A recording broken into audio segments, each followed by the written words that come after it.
نحمده ونصلي على رسوله الكريم اما بعد فاعوذ بالله من الشيطان الرجيم بسم الله الرحمن الرحيم رب اشرح لي صدري ويسر لي امري واحلل عقدة من لساني يفقهوا قولي وعد الله المنافقين والمنافقات، اللہ نے وعدہ کر رکھا ہے منافق مردوں اور عورتوں سے، والکفار اور باقی سب کافروں سے بھی، کس چیز کا؟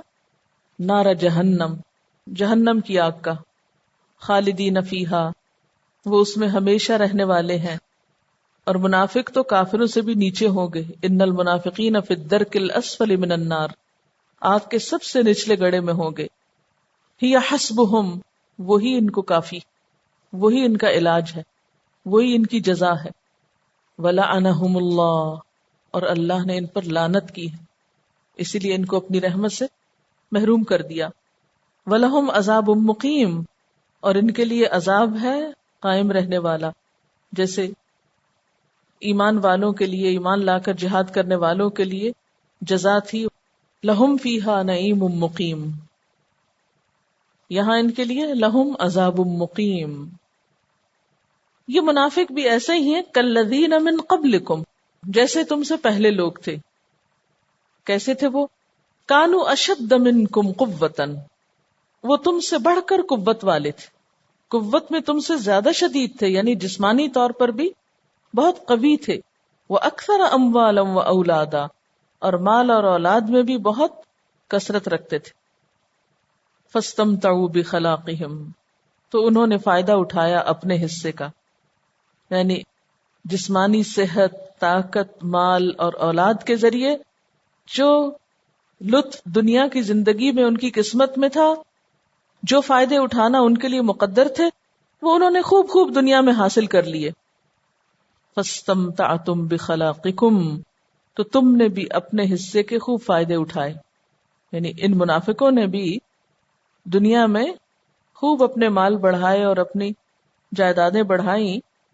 کما استمتع الذین من قبلکم بخلاقہم، جس طرح فائدہ اٹھایا تھا ان لوگوں نے جو تم سے پہلے تھے اپنے حصے کا، وَخُذْتُمْ، اور تم بھی بحثوں میں پڑے رہے، کالذی خاضوا، جس طرح وہ بحثوں میں پڑے تھے، یعنی حقیقی مسائل کو چھوڑ کر لایانی قسم کی بحثوں میں مشغول رہے، جو اصل مسائل تھے ان کو نظر انداز کر کے اور مسئلوں میں پڑے رہے۔ خُذْتُمْ، بحثیں کرتے رہے، یعنی جب دین کی بات آتی تو صرف آرگیومنٹس کر کے ختم کر دیتے۔ اولئک حبطت اعمالہم فی الدنیا والآخرہ، ایسے لوگوں کے اعمال ضائع ہو گئے دنیا اور آخرت میں۔ واولئک ھم الخاسرون، اور یہی لوگ دراصل خسارہ پانے والے ہیں، نقصان اٹھانے والے ہیں۔ تو مراد اس سے کیا ہے کہ یہ منافقین کوئی نئے سرے سے جنم نہیں لے رہے، تاریخ میں ایسے لوگ پہلے بھی بہت سے گزر چکے ہیں۔ ان کی بھی زندگی کا واحد مقصد کیا تھا؟ زیادہ سے زیادہ فائدے اٹھانا، لطف اٹھانا، مال اور اولاد سمیٹنا، تو انہوں نے وہ فائدے دنیا میں اپنے اپنے حصے کے اٹھا لیے، اور اب تم بھی اٹھا رہے ہو جیسے انہوں نے اٹھائے تھے، اور تمہاری عادت بھی وہی ہے کہ دنیا کے مال و متاع سے فائدہ اٹھانے کے بعد جب دین کی باری آئی تو محض بحث مباحثے کیے۔ ایسے لوگوں کے سارے اعمال ضائع ہو گئے، دنیا میں جتنی شاندار ترقیاں انہوں نے کی تھی وہ سب ملیا میٹ ہو گئیں، زمین بوس ہو گئیں، اور آخرت کے حساب سے وہ سخت نقصان اٹھائیں گے۔ یہ تو تھا پچھلی قوموں کا حال، پچھلے لوگوں کی بات، لیکن نبی صلی اللہ علیہ وسلم نے کیا فرمایا؟ تم بھی وہی طریقے اختیار کرو گے جو تم سے پہلی امتیں کر چکی، ہاتھ در ہاتھ، بالشت در بالشت، یعنی ہو بہو ان کی نقل اتارو گے، یہاں تک کہ اگر ان میں سے کوئی گوہ کے بل میں گھسا ہے تو تم بھی گھسو گے، یعنی زمین کے کسی سوراخ میں گھسا تو تم بھی اندھا دھند پیچھے گھس جاؤ گے۔ حضرت ابو ہریرہ رضی اللہ تعالیٰ عنہ نے یہ روایت نقل کر کے فرمایا کہ اس حدیث کی تصدیق کے لیے تمہارا جی چاہے تو قرآن کی یہ آیت پڑھ لو، کالذین من قبلکم کانوا اشد منکم قوۃ۔ اور آج بھی آپ دیکھتے ہیں کہ دنیا میں بہت سی قومیں قوت کے اعتبار سے، جسمانی صحت، عمر، مال، اولاد، دنیاوی ترقی کے اعتبار سے بہت آگے بڑھی ہوئی، اور لوگ ان کی دنیاوی ترقی سے اس قدر مروب ہیں کہ اپنا سب کچھ قربان کر کے بھی ان جیسا بننے پہ تلے ہوئے. فرمائے لیکن یہ تو دیکھو کہ ان کا آخرت میں انجام کیا ہے. اور یہ جو حصہ نا وَخُسْتُمْ كَالَّذِي خَاضُوا، یہ بڑا دلچسپ ہے. کفار اور منافقین کی ایک عادت کا یہاں ذکر ہے کہ وہ چیزوں کو اس نظر سے نہیں دیکھتے جس نظر سے دیکھنا چاہیے. وہ کسی بھی معاملے کی اصل حقیقت کو نہیں پہچانتے، اور یہ انسان کی ایک بہت بڑی کمزوری ہے کہ وہ ہر چیز کو دیکھنے میں اپنا ہی ایک امیجنیشن استعمال کرتا ہے اور اپنی ہی دلچسپی کے مطابق دیکھتا ہے. دیکھنے میں بھی انسان کی مختلف کیٹیگریز ہیں اور مختلف لیولز پہ انسان دیکھتا ہے. مثلا اگر آپ ایک تصویر سامنے رکھیں، مثلا میں آپ ہی سے پوچھوں کہ یہاں سامنے آپ کو کیا چیز نظر آ رہی ہے، تو آپ میں سے ہر شخص مختلف چیز کو دیکھتا ہوگا. یعنی قدرتی طور پر ہر ایک کا جو زاویہ نگاہ ہے یا انٹرسٹ ہے وہ مختلف ہے. اب لیکن اس کے باوجود ان مختلف نگاہیں رکھنے والوں کو ہم کچھ گروپس میں بھی بانٹ سکتے ہیں. مثلا آپ میں سے 5 لوگ ایک چیز دیکھنے والے ہوں گے، 5 دوسرے ایک چیز دیکھنے والے ہوں گے، تو وہ جو 5 ایک جیسے ہیں وہ کیا ہے؟ ایک گروپ بھی ہے. اب یہ مخصوص ذہنیت ہوتی ہے جو مختلف چیزیں آپ کو دکھاتی. اسی ذہنیت کی طرف یہاں اشارہ ہے. آپ صلی اللہ علیہ وسلم دعا مانگا کرتے تھے، اللہم ارنی حقیقت الاشیاء کما ہیا، اللہ مجھے چیزوں کی حقیقت ویسی ہی دکھا جیسی وہ ہیں. اللہم ارنا الحق حقا وارزقنا اتباع وارنا الباطل باطلا وارزقنا اجتنابا. اللہ ہمیں حق کو ہی حق دکھا اور باطل کو باطل دکھا، حق کی پیروی سکھا اور باطل کی پیروی سے اجتناب سکھا. کیوں یہ دعا مانگنے کے لیے کہا گیا؟ کہ ہم نگاہ کے دھوکے کا شکار نہ ہو جائیں. نگاہوں کا دھوکا جو ہے یہ بڑی کامن چیز ہے. ایک انسان جس رنگ کی اینک لگا لیتا ہے ویسے ہی سب کچھ اسے نظر آنے لگتا ہے. برسات کے اندھے کو ہر چیز سبز نظر آتی، ایک محاورہ آپ نے سن رکھا ہوگا. تو جن لوگوں کی پرائرٹی دنیا ہے وہ ہر چیز کو ایک مختلف نگاہ سے دیکھتے ہیں، اور جن لوگوں کی پرائرٹی آخرت ہے ان کے دیکھنے کا انداز بھی مختلف ہے. تو یہاں ایک پچھلے زمانے کے لوگ ہیں، ایک آج کے لوگ ہیں، لیکن دونوں کے دیکھنے کا انداز ایک ہی ہے. دونوں کا مینٹل لیول، ذہنی سطح حقائق کو پہچاننے کی ایک ہی ہے. کیوں؟ وَخُسْتُمْ كَالَّذِي خَاضُوا. وہ بھی irrelevant باتوں میں الجھے رہے اور تم بھی irrelevant ایشوز پر اپنی انرجی ضائع کر رہے. اور یہ چیز آج دنیا میں اتنی کامن ہے. اگر آپ کسی پوچھیں کہ ہمارے مسائل کیا ہیں تو ہر شخص کیا مسائل بتائے گا؟ جو اس کا مسئلہ ہوگا. ایک نوجوان کے مسائل مختلف ہیں، ایک بوڑھے کے مختلف ہیں، ایک جوان کے مختلف ہیں، ایک بچے کے مختلف ہیں، ایک عورت کے مختلف ہیں. کیوں؟ سب ایک سوسائٹی میں رہتے ہیں، ہر ایک کے مسائل مختلف کیوں ہیں؟ یا ان کی مختلف مسائل کو پہچاننے کی پرائرٹی مختلف کیوں ہے؟ کیونکہ ان کے اپنے انٹرسٹ کے ساتھ اس کو دیکھ رہے ہیں. حضرت عبداللہ بن عباس نے یہ سن کے فرمایا، ما اشبہ اللیلۃ بالبارحۃ، آج کی رات پچھلی رات سے کتنی ملتی جلتی ہے. یعنی آج کی رات کل کی رات سے ملتی ہے، یعنی جیسے آج یہ اندھیرے میں ہے، اصل حقیقت سے پچھلے لوگ بھی ایسے ہی اندھیرے میں تھے. دونوں کی رات ایک ہی جیسی. ہر رات انسان ایک ہی کام کرتا ہے نا، سو جاتا ہے. تو راتیں تو آلموسٹ سب کی برابر ہی کی ہیں. دن میں فرق ہوتا ہے. اچھے کام کرنے والے بھی سو جاتے ہیں، برے کام کرنے والے بھی سو جاتے ہیں. ایک رات دوسری رات سے کچھ بہت فرق نہیں ہوتی. اکا دکا زندگی میں کوئی راتیں ایسی ہوتی جسے سو نہ سکیں، یا ہم کوئی اور مختلف کام کر لیں، پڑھائی کر لیں. اب دیکھیں کہ جب ہم حقیقت کو فیس نہیں کرتے اور حقیقت کو دیکھ کے آنکھیں بند کر لیتے ہیں، یا اس کو کوئی اور شکل پہنا دیتے ہیں، یا کوئی اور اس کا عذر بتا دیتے ہیں، یا ریزن اس کی تلاش کر لیتے ہیں، یا اس کی کوئی اور انٹرپریٹیشن کر رہے تھے، کس کو دھوکہ دے رہے ہوتے ہیں؟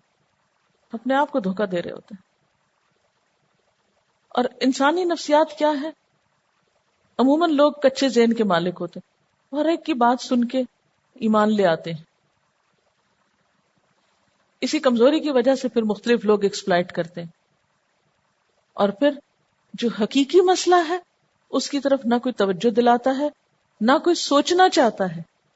اچھا ہمارا ویسے حقیقی مسئلہ ہے کہ میں ایسی حقیقی اور غیر حقیقی کی باتیں کیے چلے جا رہی ہوں اور ہو سکتا ہے آپ کے ذہن میں کوئی ہو ہی نہ. مسئلہ کیا ہے ہمارا؟ اگر آپ ڈفرینٹ ایج گروپس کے مسائل پوچھیں، اگر آپ ایک بچے سے پوچھیں تمہارا مسئلہ کیا، وہ کہے گا ہوم ورک،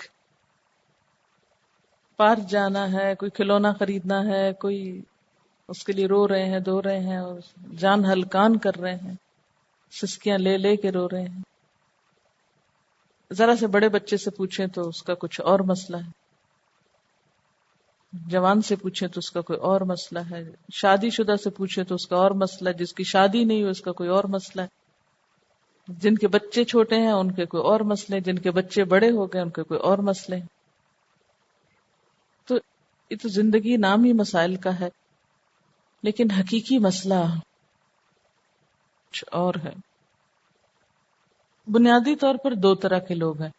ایک وہ کیٹیگری ہے جن کے نزدیک دنیا مسئلہ ہے، یہ دنیا کے مسائل جو ہیں وہ حقیقی مسئلہ ہے.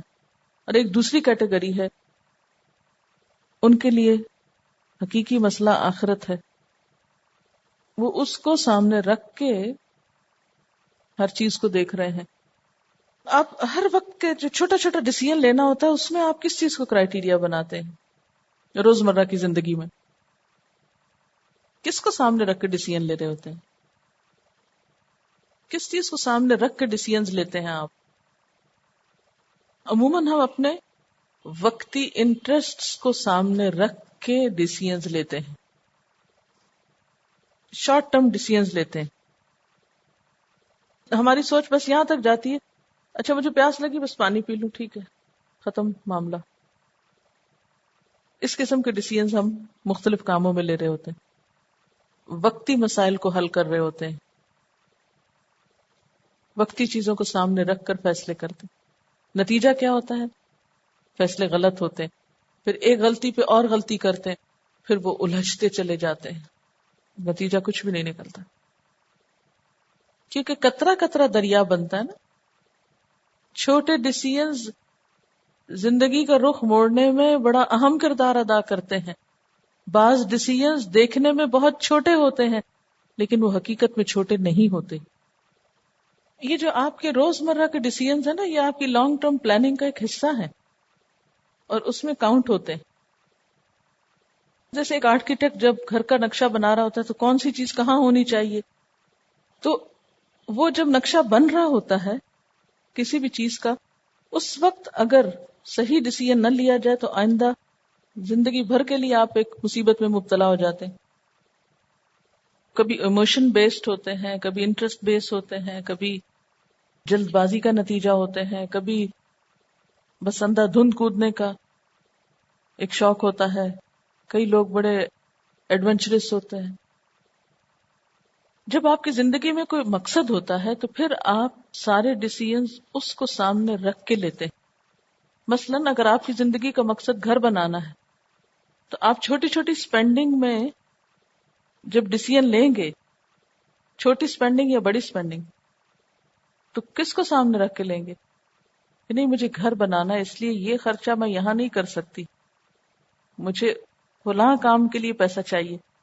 تو آپ اپنی چھوٹی چھوٹی خواہشات کو قربان کرتی ہیں یا نہیں؟ یعنی ایک بلڈنگ بنانے کے لیے تو ہم بے شمار سوچ و بچار کرتے ہیں، لیکن ایک انسان کی تعمیر کرتے وقت اور ایک انسان کی اپ برنگنگ کے وقت ہم کچھ بھی نہیں سوچتے. اور ہر روز کو یہ سوچ کے اگر ہم اگنور کر دیں، آج کا دن ہی ہے نا، اگر ایک جھوٹ بول لیا بچے نے یا ایک بدتمیزی کر لی یا ایک خرابی کر لی تو کیا ہوا؟ یہ نہیں سوچتے کہ یہ ایک ایک ایک قطرہ جو ہے وہ آگے چل کے کتنا بڑا ہو جائے گا. جنگ تبوک کے کانٹیکس میں یہ سب کچھ ہے نا، تو ان کے آپ دیکھیں کہ ڈیسیژن لینے میں ہی غلطی ہوئی تھی نا، تبھی آ کے بہانے کر رہے تھے. سوال ہے کیا ہر مسلمان جو جہنم میں جائے گا وہ لازماً منافق ہی ہوگا؟ چونکہ منافق کی یہ صفت ہے کہ اس نے اللہ کو بھلا دیا ہے، اللہ کے بارے میں کانشیس نہیں ہے. تو مسلمان بھی جب گناہ کرتا ہے تو اللہ کو بھولا ہوا ہی ہوتا ہے جو اسے جہنم تک لے جاتا ہے. نہیں، ان دو باتوں میں فرق ہے. منافق ہونا ایک الگ چیز ہے اور انسان کی اپنے بھولنے کی عادت کی وجہ سے اللہ کے ذکر کو وقتی طور پر بھول جانا، یہ دو مختلف چیزیں ہیں۔ منافق کے اندر نیت کی خرابی ہوتی ہے، جبکہ مومن دل کا اچھا ہوتا ہے، اس کے اندر نیت کی خرابی نہیں ہوتی، وہ بشری تقاضے کے تحت بھولتا ہے اور پھر جو ہی یاد آتا ہے تو پلٹ آتا ہے، جبکہ منافق پلٹتا نہیں ہے، وہ اگر ذکر کرتا بھی ہے یا نماز پڑھتا بھی ہے تو دکھاوے کی۔ الم یأتہم نبأ الذین من قبلہم، کیا نہیں آئی ان کے پاس خبر ان لوگوں کی جو ان سے پہلے تھے، قوم نوح وعاد وثمود، قوم نوح اور عاد اور سمود کی، وقوم ابراہیم واصحاب مدین والمؤتفقات، اور قوم ابراہیم اور اصحاب مدین اور الٹ دی جانے والی بستیوں کی، اتتہم رسلہم بالبینات، آئے ان کے پاس ان کے رسول روشن دلائل کے ساتھ، فما کان اللہ لیظلمہم، بس اللہ ایسا نہ تھا کہ ان پہ ظلم کرتا، ولیکن کانوا انفسہم یظلمون، لیکن وہ اپنی جانوں پر خود ظلم کرنے والے تھے۔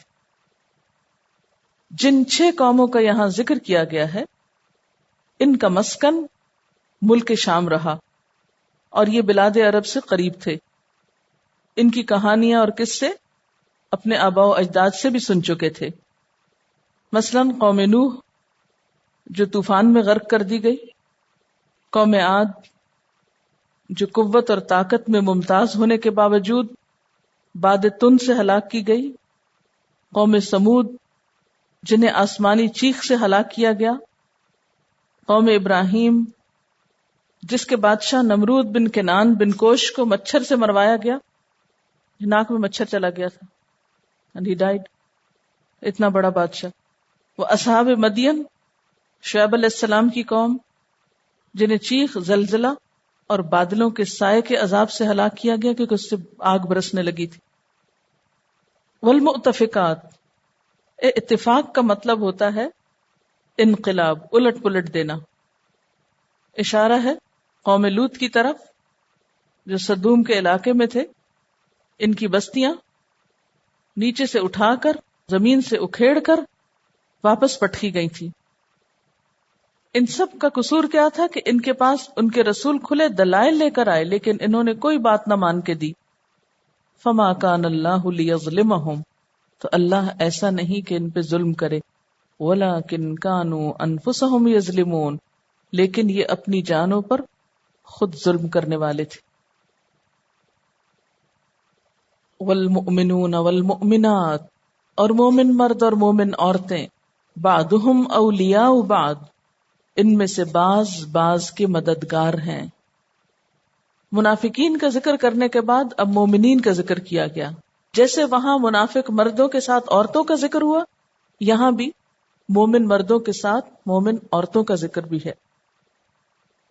وہاں پر بعضهم من بعض کہا گیا، یہاں بعضهم اولیاء بعض کہا گیا، کیونکہ منافقوں کا آپس کا تعلق ایسا مضبوط نہیں ہو سکتا جیسا مومنوں کا ہو سکتا ہے، اس لیے بعضهم اولیاء بعض ایک تصویر کھینچ دی گئی کہ کس طرح مومنوں کا باہم تعلق ہوتا ہے، جیسے نبی صلی اللہ علیہ وسلم نے فرمایا المؤمن للمؤمن کالبنیان یشد بعضہ بعضا، کہ مومن مومن کے لیے ایک عمارت کی طرح ہے، اس کا بعض حصہ بعض کو مضبوط کرتا ہے، یعنی اگر عمارت کا ایک حصہ آپ توڑیں تو اس سے کیا ہوتا ہے، باقی عمارت بھی ہل جاتی ہے۔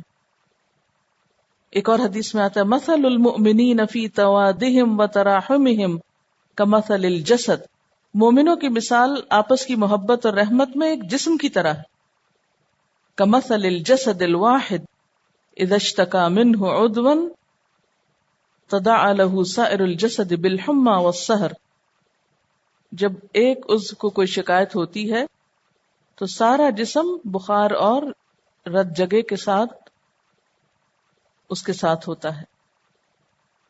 تو یہاں پر مومنوں کی صفات بتائی جا رہی ہیں، اور پہلی صفت کیا ہے کہ وہ ایک دوسرے کے مددگار ہیں، دوست ہیں، معاون ہیں، غمخوار ہیں، ہمدرد ہیں۔ ایک دیوار کی طرح ہیں کہ ایک اینٹ دوسری اینٹ کی مضبوطی کا ذریعہ ہے، آپس میں ایک دوسرے سے محبت کرنے والے ہیں، آپس میں رحمت میں ایک جسم کی طرح ہیں کہ ایک عضو کو تکلیف ہو تو سارا جسم بخار کا شکار ہو کر جاگتا ہے۔ اور یہ ایمان کے بنیادی مطالبات میں سے ہے کہ ایک مومن دوسرے مومن کا مددگار ہو، ساتھی ہو، دست و بازو ہو، اور اس میں مومن مردوں کے ساتھ مومن عورتوں کا بھی ذکر ہے کہ مثلاً اگر مومن مرد جنگ کے لیے نکلے ہیں تو مومن عورتیں ان کے پاؤں کی زنجیر نہ بنیں بلکہ ان کی حوصلہ افزائی کریں، پیچھے سے اپنے نفس اور جان اور مال میں امانت کا ثبوت دیں۔ آپ جانتے ہیں کہ نبی صلی اللہ علیہ وسلم نے ایک موقع پر جب آپ سے سوال کیا گیا کہ مرد تو جہاد کے لیے نکل جاتے ہیں تو عورتوں کے لیے کیا ہے، تو آپ نے فرمایا کہ جو عورت اپنے شوہر کے ساتھ اچھا سلوک کرے اور اپنی جان اور مال میں خیانت نہ کرے تو ایسی عورت گھر بیٹھ کر بھی وہ سارا اجر و ثواب پالے گی جو شوہر کے باہر جانے کی صورت میں اس کو ملے گا، کیونکہ ایک حدیث میں آتا ہے نا کہ من جہز غازیا فقد غزا، جس نے ایک غازی کو تیار کیا یعنی اس کی تیاری میں ساز و سامان دیا، گویا وہ خود بھی جہاد کرنے والا ہے، اور اسی طرح جس نے اس کے پیچھے اس کے گھر بار اور بال بچوں کا خیال رکھا تو گویا وہ خود بھی جہاد کے اندر شریک ہے۔ تو مومن مرد اور عورتیں ایک دوسرے کے مددگار ہیں، ایک محاذ پر اگر مرد کام کر رہے ہیں تو دوسرے محاذ پر عورتیں کام کر رہی ہیں، اور ان کے باہم قریب ہونے کی وجہ کیا ہے؟ ان کی سوچوں کا ایک جیسا ہونا، ان کی صفات کا ایک جیسا ہونا، کیونکہ سب کی دوڑ خدا کی طرف ہے نا، سب کا مطمع نظر اللہ کی رضا حاصل کرنا ہے، تو اسی وجہ سے ان کے تعلقات آپس میں بے حد مضبوط ہوتے ہیں، وہ آپس میں ایک دوسرے کے حریف نہیں ہوتے، وہ ایک دوسرے کے دشمن نہیں ہوتے، ان کا باہمی تعلق اوپوننٹس کا نہیں، مخالفین کا نہیں، ان کے درمیان رواداری ہوتی ہے، ان کے درمیان باہم وفاداری ہے۔ لیکن افسوس کہ آج کے مغربی معاشرے نے مرد اور عورت کے درمیان کیا پیدا کر دیا؟ ایک مہاذرائی قائم کر دی، ہر ایک دوسرے سے اپنے حقوق چھین رہا ہے، احتجاج کر رہا ہے، ایک دوسرے کو ظالم قرار دے رہا ہے۔ اس شور و غل میں کیا کسی کو بھی اس کا حق مل گیا؟ حاصل کیا ہوا؟ نتیجہ کیا نکلا؟ وہ رشتے جو کبھی باپ کی شکل میں محترم تھے، بھائی کی شکل میں عزیز تھے، شوہر کی شکل میں معزز تھے، ہمدرد تھے، یا بیٹے کی شکل میں آنکھوں کا تارا تھے، اب وہ کیا ہیں؟ حریف۔ حریف کا معنی سمجھتے؟ وہ ظالم ہیں سارے۔ تو اگر آپ کسی کو ظالم قرار ہی دے دیں تو پھر اس سے آپ لے کیا سکتے ہیں؟ اس سے ملے گا کیا؟ تو اسلام دونوں کے درمیان موافقت پیدا کرتا ہے، بعضهم اولیاء بعض قرار دیتا ہے، نہ کہ بعضهم ضد بعض، ایک دوسرے کی ضد نہیں قرار دیتا۔ اور صفات کیا ہے؟ یأمرون بالمعروف وینہون عن المنکر، وہ نیکی کا حکم دیتے ہیں اور برائیوں سے روکتے ہیں، اور کیا کرتے ہیں؟ وَيُقِيمُونَ الصَّلَاةَ وَيُؤْتُونَ الزَّكَاةَ، نماز ادا کرتے ہیں اور زکوٰۃ دیتے ہیں۔ سورۃ التوبہ میں کتنی بار نماز اور زکوٰۃ کا ذکر ساتھ ساتھ آیا ہے۔ وَيُطِيعُونَ اللَّهَ وَرَسُولَهُ، اللہ اور اس کے رسول کی اطاعت کرتے ہیں۔ أُولَئِكَ سَيَرْحَمُهُمُ اللَّهُ، ایسے لوگوں پر اللہ عنقریب رحم فرمائے گا۔ إِنَّ اللَّهَ عَزِيزٌ حَكِيمٌ، بے شک اللہ زبردست ہے، حکمت والا ہے۔ اب آپ دیکھیے کہ یہاں پر جو ذکر کیا گیا ایک دوسرے کے مددگار ہونے کے بعد یأمرون بالمعروف وینہون عن المنکر کا، تو اس سے یہ پتہ چلتا ہے کہ امر بالمعروف اور نہی عن المنکر کی ذمہ داری صرف مردوں کی ذمہ داری نہیں، یہ عورتوں کی ذمہ داری بھی ہے۔ یہ فریضہ جو ہے امر بالمعروف کا، یعنی نیکی کا حکم دینے کا اور برائی سے روکنے کا، یہ اتنا اہم فریضہ ہے کہ ہم دیکھتے ہیں کہ قرآن پاک میں اس کی ادائیگی کے لیے مختلف لوگوں کو الگ الگ طور پر مختلف حیثیتوں میں مخاطب کیا گیا ہے۔ مثلاً آپ دیکھیے کہ بحیثیت امت ہمیں حکم دیا گیا، کنتم خیر امت اخرجت للناس تأمرون بالمعروف وتنہون عن المنکر وتؤمنون باللہ، تم بہترین امت ہو، لوگوں کے لیے نکالی گئی ہو، تم نیکی کا حکم دو گے اور برائیوں سے روکو گے اور اللہ پر ایمان رکھو گے، سورۃ آل عمران 110۔ پھر اسی طرح حکومت کا حکم ہے کیا؟ الذین ان مکناہم فی الارض اقاموا الصلاۃ وآتوا الزکاۃ وامروا بالمعروف ونہوا عن المنکر، وہ لوگ کہ اگر ہم ان کو زمین میں اقتدار سونپیں، ان کو حکومت مل جائے تو وہ کیا کریں گے؟ اقاموا الصلاۃ، نماز قائم کریں گے، آتوا الزکاۃ، زکوٰۃ دیں گے، اور وامروا بالمعروف، اور نیکی کا حکم دیں گے، ونہوا عن المنکر، برائیوں سے روکیں گے، سورۃ الحج آیت 41۔ لیکن ہمارا حال کیا ہے کہ نیکیوں کا حکم دینے کے لیے جو ہمارے پاس ریسورسز ہیں وہ کس قدر استعمال ہوتے ہیں؟ ایک اسلامی حکومت کی جو ذمہ داری ہے کہ لوگوں کو بھلائی کا حکم دیں اور برائی سے روکیں، اس میں ہم کیا کر رہے ہیں؟ پھر آپ دیکھیں کہ صرف حکومت کو ہی نہیں، فرد کے لیول پر بھی حکم ہے۔ حضرت لقمان کی اپنے بیٹے کو نصیحت قرآن پاک میں کوٹ کی گئی، یا بنی اقم الصلاۃ وامر بالمعروف وانہی عن المنکر واصبر علی ما اصابک ان ذلک من عزم الامور، اے بیٹے نماز قائم کرو، نیکی کا حکم دو، برائی سے روکو، اور جو مصیبت تم کو آئے اس پہ صبر کرو، یہ بڑی ہمت کے کاموں میں سے ہے، لقمان آیت 17۔ پھر اسی طرح حضور صلی اللہ علیہ وسلم کو حکم دیا گیا، کیا حکم تھا؟ خذ العفو وامر بالعرف وأعرض عن الجاہلین، معاف کر دیجئے، نیکی کا حکم دیجئے اور جاہلوں سے درگزر کیجئے۔ پھر اسی طرح جماعت اور آرگنائزیشن کے لیول پر اس کام کے کرنے کا حکم دیا گیا، سورۃ آل عمران کی 104 آیت میں وَلْتَكُمْ مِنْكُمْ أُمَّةٌ يَدْعُونَ إِلَى الْخَيْرِ وَيَأْمُرُونَ بِالْمَعْرُوفِ وَيَنْهَوْنَ عَنِ الْمُنْكَرِ وَأُولَئِكَ هُمُ الْمُفْلِحُونَ، چاہیے کہ تم میں سے ایک گروہ تو ایسا ہو جو خیر کی طرف بلائے، نیکیوں کا حکم دے، برائیوں سے روکے، یہی لوگ کامیاب ہونے والے ہیں، مفلح ہیں۔ پھر اسی طرح احادیث سے بھی ہمیں پتہ چلتا ہے کہ اس چیز پر کتنا زور دیا گیا، کتنی تاکید کی گئی۔ فرد کے لیے حکم، نبی صلی اللہ علیہ وسلم نے فرمایا جو تم میں سے کوئی برائی دیکھے تو اپنے ہاتھ سے روکے، طاقت نہیں تو زبان سے منع کرے، اس کی بھی طاقت نہیں تو دل سے برا جانے، اور یہ ایمان کا کمزور ترین درجہ ہے۔ ایک اور حدیث میں آتا ہے کہ اس کے بعد یعنی دل میں بھی برائی کو جو برا نہ سمجھے تو اس کے دل میں تو پھر رائی کے دانے برابر بھی ایمان نہیں۔ پھر اسی طرح آپ صلی اللہ علیہ وسلم نے راستے میں بیٹھنے والوں کو بھی اس چیز کا حکم دیا، آپ نے فرمایا کہ تم راستوں میں بیٹھنے سے بچو۔ صحابہ نے عرض کیا یا رسول اللہ صلی اللہ علیہ وسلم، ہمارے لیے ان مجلسوں کے بغیر چارہ نہیں، ہم کہاں بیٹھے، ہماری یہ سوشل گیدرنگز ہیں، ہم وہاں بیٹھ کر باتیں کرتے ہیں۔ رسول اللہ صلی اللہ علیہ وسلم نے فرمایا اگر تم نے وہاں ضرور بیٹھنا ہی ہے تو تم راستے کو اس کا حق دو۔ صحابہ نے کہا یا رسول اللہ صلی اللہ علیہ وسلم راستے کا حق کیا ہے؟